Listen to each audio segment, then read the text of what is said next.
Parashah 48, Shof'tim, Judges. Today we are looking at the second part of the General Stipulations that make up the treaty document. That is, of course, the book of Devarim, or Deuteronomy. In today's Parashah, I have counted a total of 27 stipulations, which can be grouped together into 4 different categories or portions, which include the appointment of judges and the appointment of the king over Israel, support of the Kohanim for the Kohanim and the Leviim, who have no land inheritance, and Israel being commanded to destroy all 7 nations in the land of Canaan. As we have seen in earlier portions of Devarim, this parashah has also been presented in a way that appears to be a rather random pattern. However, by regrouping the stipulations into the 4 categories, we began to see a clearer picture of how Yahweh was instructing that second generation of Israel. Now, time does not permit for us to look at all 4 groups today, so I want to focus on just the first 2, the appointment of judges and the appointment of a king over Israel. Now, firstly, looking at the appointment of the judges, we read in chapter 16, verses 18 through 20, where Moshe instructs the people that they were to, when they enter the land, they are to appoint for themselves judges and officers in each of their cities. That was a practice that seemed to be repeated throughout the Tanakh, and it starts all the way back in the time of Abraham, where in Bereshit, or Genesis, chapter 19, verse 1, we are told, when the 2 angels went down to Sodom that evening, they met Lot sitting in the gate of the city of Sodom. The reason Lot was sitting in the city gate was because he was considered one of the leading men of the city. As well as providing protection against the invaders, the city gates were the place of civil activity in ancient times. It was where important business transactions were made, and it was the judicial court that convened and made public announcements in the gates. Hence, the scriptural definition, sitting in the gate, was frequently used to describe the activities that took place at the gate of the city. That's why Deuteronomy, or Devarim, chapter 16, verse 18, calls for the appointment of both judges and officers for your city gates. Then in verse 19 it instructs the judicial system that was to be administered on a fair and equitable basis, without showing any favoritism or acceptance of bribes. So who were those judges and officers who were responsible for administering justice? The judges were the older men of the community and were considered to be of good standing in the city. Along with them, of course, were others who acted in the official capacity of keepers of order in the communal gatherings. They were the ancient police force that kept order in the marketplace and the city gates. Now, the judicial system of that time could be compared with a modern district court structure, where minor civil disputes were judged by the equivalent of what we call today justices of the peace, who presided over the minor offences. As compared with the modern district court system, the next level would have been the appointment of judges who would preside over the more serious civil matters, and particularly land disputes. An example of such matters is found in Ruth, chapter 4, verses 1 through 11, where Boaz officially claims the position of kinsman redeemer. Now he was meeting with the elders in the gates of Bethlehem. However, there was an upper level limit of what type of matter could be dealt with by the city elders in the gate court. Crimes involving bloodshed, personal injury or death were well beyond the authority of those vested in the local judges. Those matters had to be taken to the Kohanim and the Leviim, who had been vested with the judicial responsibilities. As we read in chapter 17, verses 8 and 10, it says, "The place where Yahweh, your God, will choose." When Israel settled in Canaan for the first 350 years, the place where Yahweh chose to dwell was in Shiloh, where, of course, the Mishkan was located.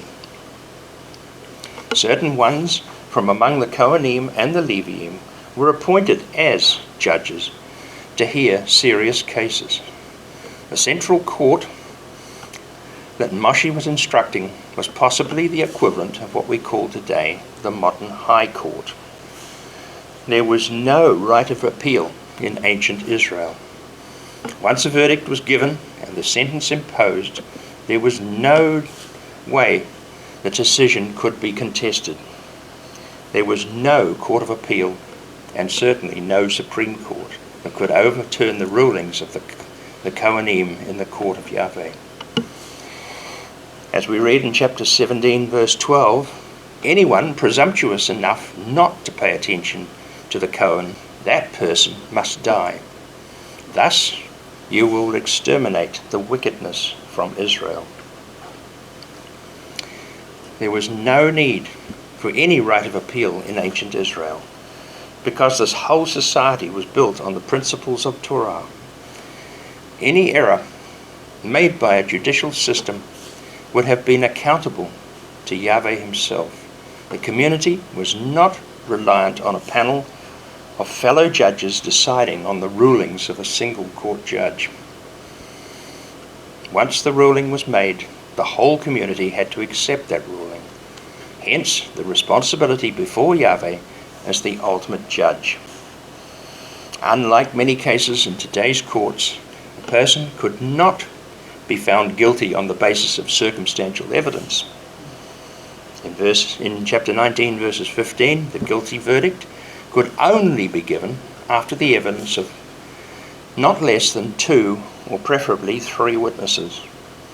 A verdict of guilty could not be handed down on the basis of forensic evidence or from specialists or modern methodologies.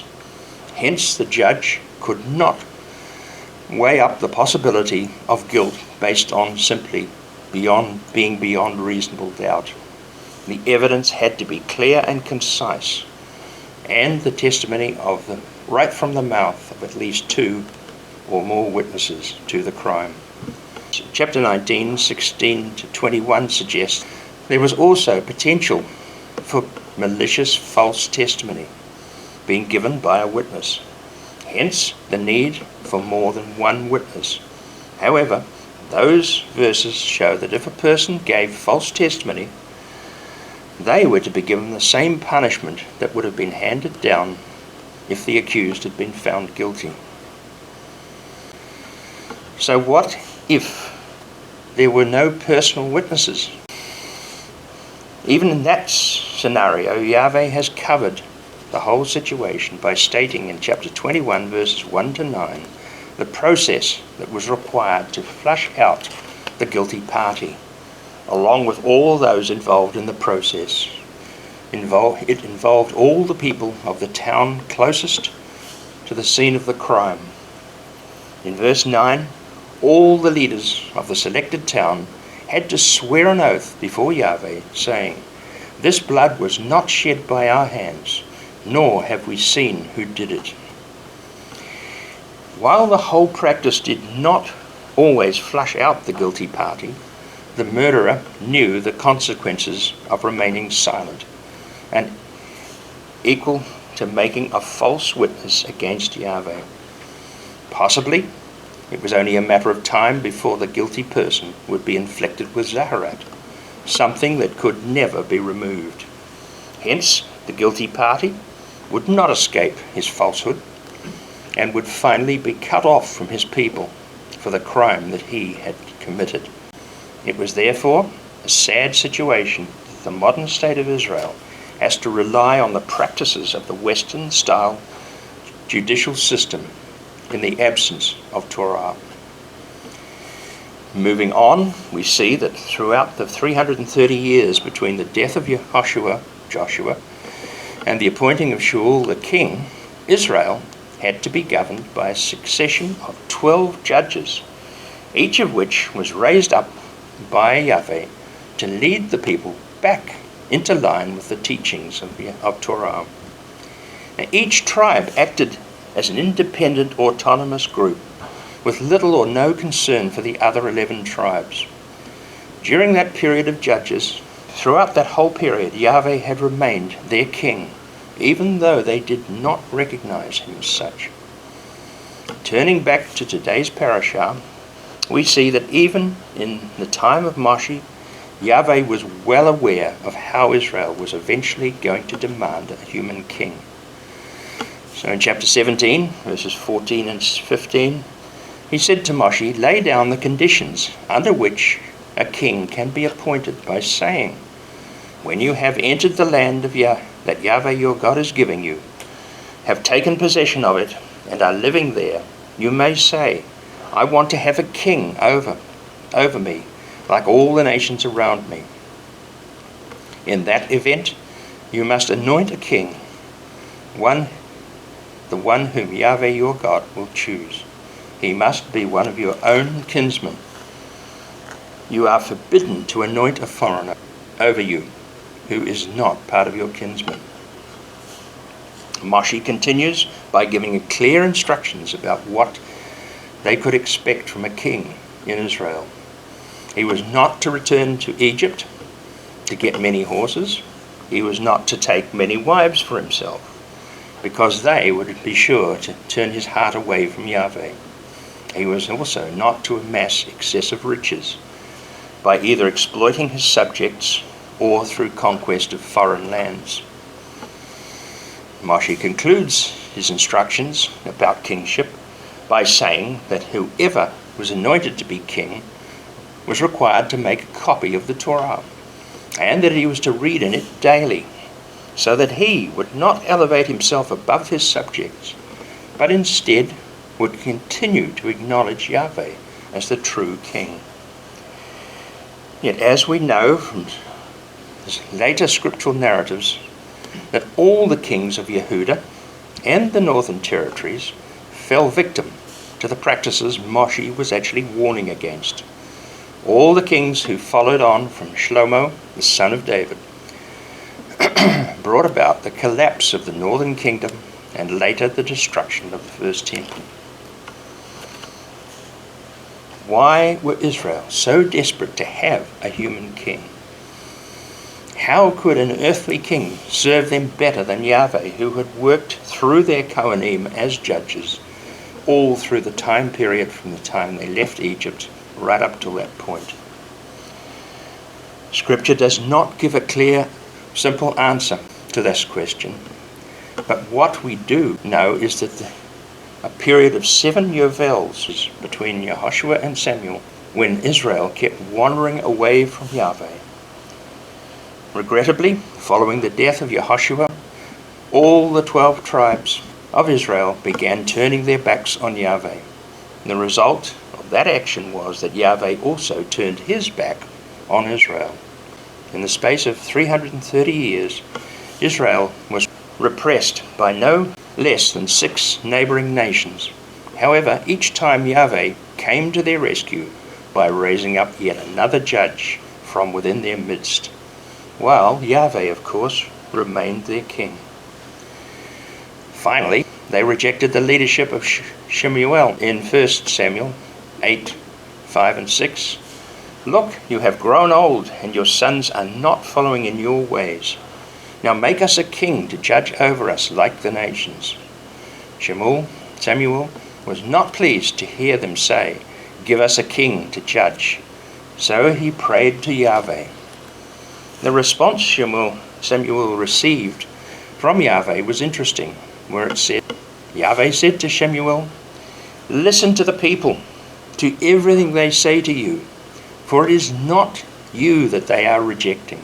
Instead, they are rejecting me. They don't want me to be king over them." The outcome was that Samuel took a flask of oil, he had prepared and poured it on the head of Shaul. He kissed him and said, Yahweh has anointed you to be prince over his inheritance.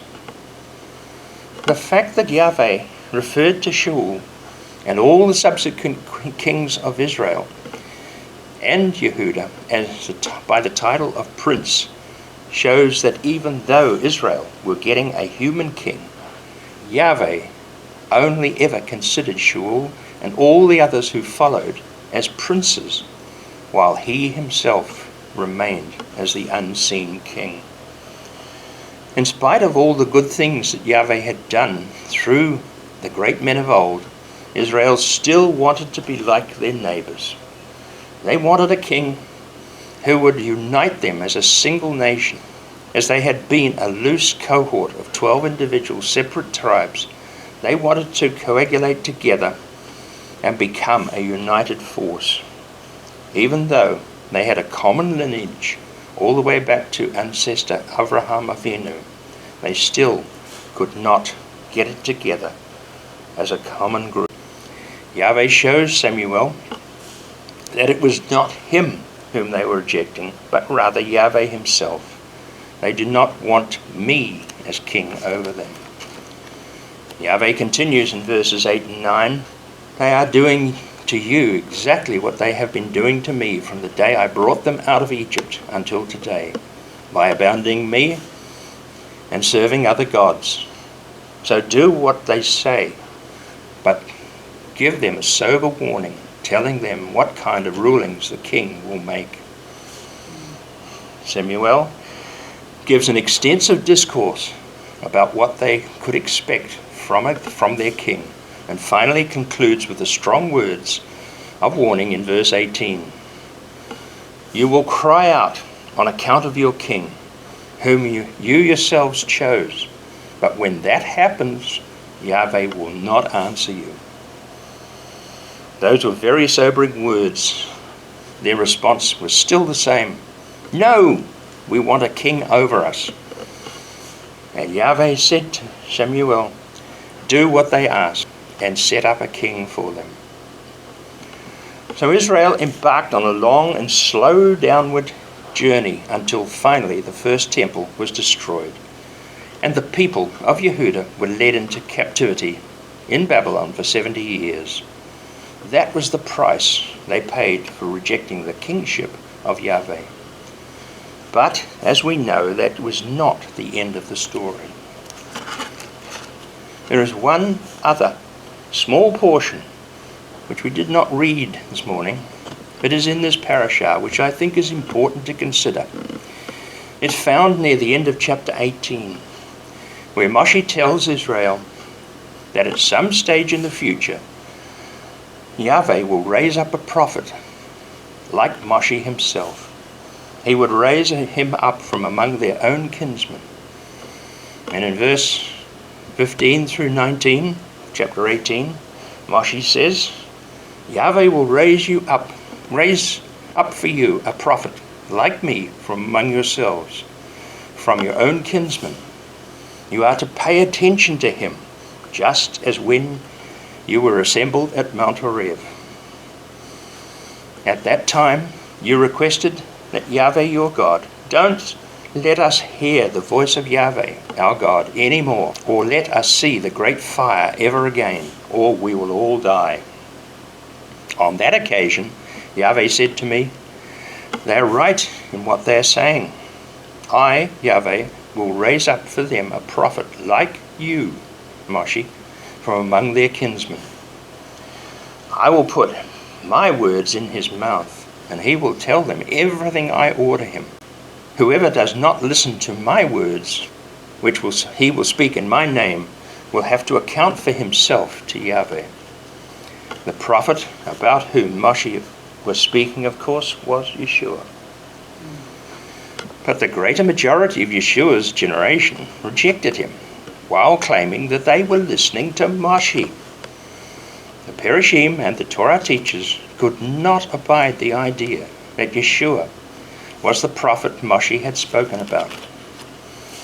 At the time of Pesach 29 CE, Yeshua when he was entering Jerusalem, he overturned the merchants' tables in the temple courts and drove out the livestock dealers, protesting that they were turning his father's house into a den of thieves. The authorities challenged his right to take such actions and forced him to leave the city soon after Pesach was finished. Then 50 days later, he was back for the celebration of Shavuot, which is when he healed the crippled man who had been waiting for 38 years to get into the pool to be healed. The healing and the man carrying his mat all took place on Shabbat. So Yeshua's actions were again challenged because he had healed on the Shabbat. Yeshua responded by saying in Yochanan, John chapter 5, verses 45 to 47, "I have come in my Father's name, and you don't accept me. If someone else comes in his own name, you will accept him. You're busy collecting praise from each other instead of seeking praise from God. But don't think that it is I who will be your accuser before the Father. I know who will accuse you. Do you know who will accuse you? Moshe, the very one that you have been counting on. For if you really believed Moshe, you would believe me, because it was about me that he wrote. But if you don't believe what he wrote, how are you going to believe what I say?" Clearly, the Parashim and the Torah teachers of the first century were looking for a Messiah who would deliver them from the yoke of Rome. They were not looking for a prophet like Moshe who would turn them back towards Torah. They were very comfortable with their own oral traditions, which by that time had upstaged the written Torah. How dare Yeshua come and upset the status quo? They did not want another prophet like Moshe. Hence, the words of the earlier prophets, like Daniel, were finally fulfilled when 40 years later the second temple was destroyed, resulting, of course, in a very prolonged exile among the Hellenistic nations of the West. Today, after the modern state of Israel has been fully functional for 75 years, they still have not turned back to the words of Moshe, which he gave to that second generation who were ready to enter into Eretz Israel nearly 3,500 years ago. Only when Yeshua finally returns will the blindness be lifted, and all Israel will mourn from the realization that all along what Moshe had said about the prophet that Yahweh would send was true, and that the pain and suffering that has been endured by God's chosen people is all because the greater majority refused to listen, Shema, to the words of Moshe. Shabbat Shalom.